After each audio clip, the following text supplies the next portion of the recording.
Place toujours Dieu au-dessus de tout et ne voue ton adoration à personne d'autre que lui.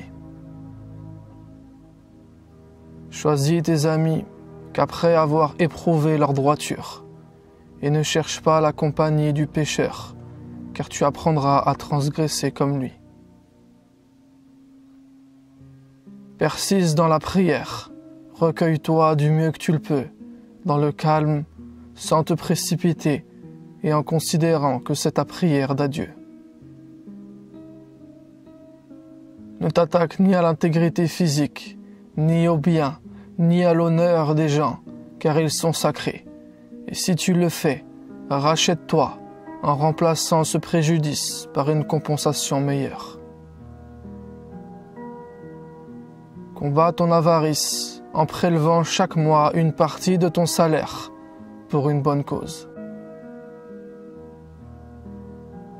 Ne pense pas du mal d'une action ou d'une parole de quelqu'un tant que tu lui trouves une interprétation dans le bien. Les conjectures mènent aux querelles. Mieux vaut une bonne excuse qu'une fausse accusation. La noblesse d'une personne dépend de son caractère. L'avenir du monde dépend de notre comportement.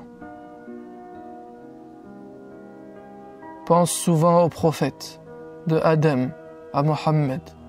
Maintiens un lien vivant avec eux et salue-les avec ton plus beau salam. Repens-toi régulièrement. Ceci est chose facile et c'est une seconde chance. L'adoration qui te rapprochera le plus rapidement d'Allah est indéniablement de lui parler pendant 1 heure. Juste assieds-toi, sans protocole, et exprime-toi avec tes propres mots. Fais-le régulièrement, au minimum, à chaque nouvelle lune. Ne prends jamais l'illusion de ton orgueil pour une vérité. Se considérer meilleur que les autres est le début de la folie. Si tu te surprends à le faire trop souvent, soigne ça comme une maladie. Si tu veux être digne de respect, sois capable d'en faire preuve. Quel que soit ton âge, fais des économies dès maintenant pour t'offrir le pèlerinage. Que ce soit le grand ou le petit, n'y va pas en touriste, mais pour visiter l'histoire et marcher sur les pas du sceau des prophètes et messagers. Apprends jusqu'à savoir que tu ne sais rien. C'est là et pas avant que tu pourras à ton tour enseigner. Pardonner, ce n'est ni oublier, ni donner raison. C'est juste dissoudre la rancune et la haine qui perturbent ton cœur. Laisse-toi le temps et fais-le pour toi, mais accepte le pardon. Réconcilie-toi avec l'idée de la mort, car un amoureux n'a pas peur de retrouver son bien-aimé. Renouvelle toujours ton intention, sois sincère dans tes bonnes actions.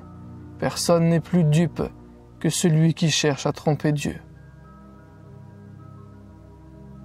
Si tu ne veux pas être déçu, triste, découragé et souffrir, réduis tes attentes envers les autres. Accepte les choses ou les gens tels qu'ils sont et n'attends pas d'eux qu'ils soient différents, au risque de te faire du mal et de générer des tensions. Reste attentif aux enseignements que la vie te donne au quotidien et tire des leçons des histoires que tu écoutes. Crier et élever la voix sur ton interlocuteur ne te donnera jamais raison. Et puis, tu es mal placé pour dominer qui que ce soit tant que ta colère et ton agressivité te dominent. Trouve ta satisfaction dans le minimalisme. Les gens riches s'attachent au luxe, mais les gens intelligents s'en désintéressent. La force n'est pas celle des poings ou des armes, mais elle est dans le calme et la maîtrise de l'ego. D'ailleurs, les arts martiaux t'apprendront toujours le self-control.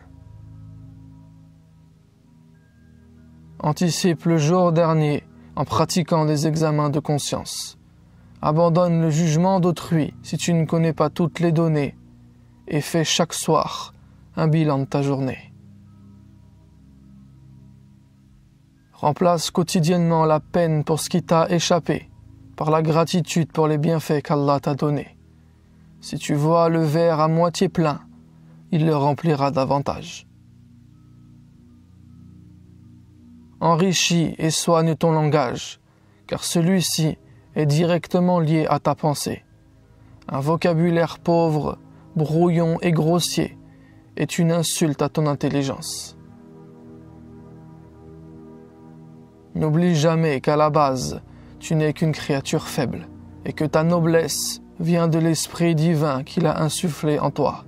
L'humilité t'élèvera, tandis que les vaniteux et les prétentieux seront rabaissés. Tous les matins en te levant, dis-toi, voilà une nouvelle journée pour développer ma foi et œuvrer dans le bien. Écris ce que tu parviens à lire en toi et dans le monde qui t'entoure. Juste pour toi. Prends des notes, fais des ratures, mais écris. Grâce à l'écriture, tes plus belles pensées et inspirations ne tomberont pas dans l'oubli.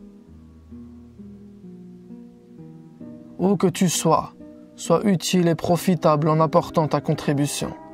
Comme la pluie, lorsqu'elle quitte un endroit, elle le laisse frais et propre. Voyage dans le tiers-monde.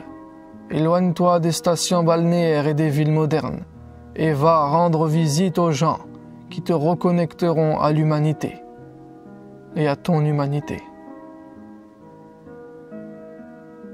Prie pour les autres et même pour ton ennemi, de la même manière que tu aimerais qu'il invoque Dieu pour toi. Si tu veux satisfaire ceux qui se sont occupés de toi depuis que tu es tout petit, sache que le meilleur enfant est celui qui parvient à remercier ses parents, à leur pardonner et à leur dire « je t'aime ». Sers-toi de tes sens pour raisonner calmement. Utilise la création et la révélation divine pour nourrir ta réflexion et ta méditation. Ne reste pas à la surface avec la majorité. Ton âme a besoin de profondeur. Le mariage de deux personnes qui ne font pas la paire peut devenir un enfer. Si vous ne formez pas un couple dans le sens propre du terme, n'insiste pas, ne te marie pas. Ne te laisse pas leurrer par la superficialité du matérialisme. La surconsommation te causera plus de malheur que de bonheur et tu ne pourras jamais te recharger dans une coquille vide. Chaque épreuve t'apporte un message. Si tu le refoules, tu resteras vulnérable. Si tu l'acceptes et le traites en priorité, tu deviendras plus résilient. Pas de religion sans hygiène de vie, de corps et d'esprit. Le reste n'est que rigueur et discipline. Reste vrai et ne te soucie que peu du regard des gens. Quoi que tu fasses, ils penseront, jugeront et diront. Au final, mieux vaut vivre en harmonie avec ses valeurs qu'apeurer dans la dictature des tendances. Considère ton temps comme un homme d'affaires considère son argent. Dans quoi vas-tu investir ce capital? Confier ses problèmes à Dieu est l'habitude des pieux, et se plaindre de ce qui ne fait pas partie de ses droits est la routine des petits esprits. Prends de la hauteur, loin des soucis de ce monde, et isole-toi de temps en temps pour réaliser ton introspection. Fais un point sur tes actions, pleure sur tes péchés, respecte de longs moments de silence en pleine nature et reconnecte-toi à ton souffle vital. Mets dans ta poche ce que tu veux posséder. Et attention aux choses qui entrent dans ton cœur, car c'est elles qui te posséderont. Fais disparaître les jugements hâtifs avec la pondération, les affirmations catégoriques avec la modération et les pensées simplistes avec la nuance. Identifie tes émotions et tes pensées et ne t'identifie pas à elles. Apprends à te taire et à écouter comme tu as appris à parler. Beaucoup de gens parlent bien mais écoutent mal, donc ils parlent trop de ce qu'ils pensent connaître et ne se taisent pas assez pour apprendre. Règle tes conflits en rendant le mal par le bien. Tu ne peux répondre à celui qui a désobéi à Allah envers toi d'une meilleure façon que d'obéir à Allah envers lui. Après son déclin, ce qui signe la destruction d'une société ou d'un individu, c'est la perversion sexuelle et la débauche. Ne prends surtout pas ce sujet à la légère et préserve ta chasteté en t'éloignant de tout rapport intime en dehors du cadre sain du mariage. Fuis les commérages et les médisants, ceux qui te parlent beaucoup des autres derrière leur dos, leur parlent de toi derrière le tien. Et rien n'est plus énergivore qu'une langue de vipère.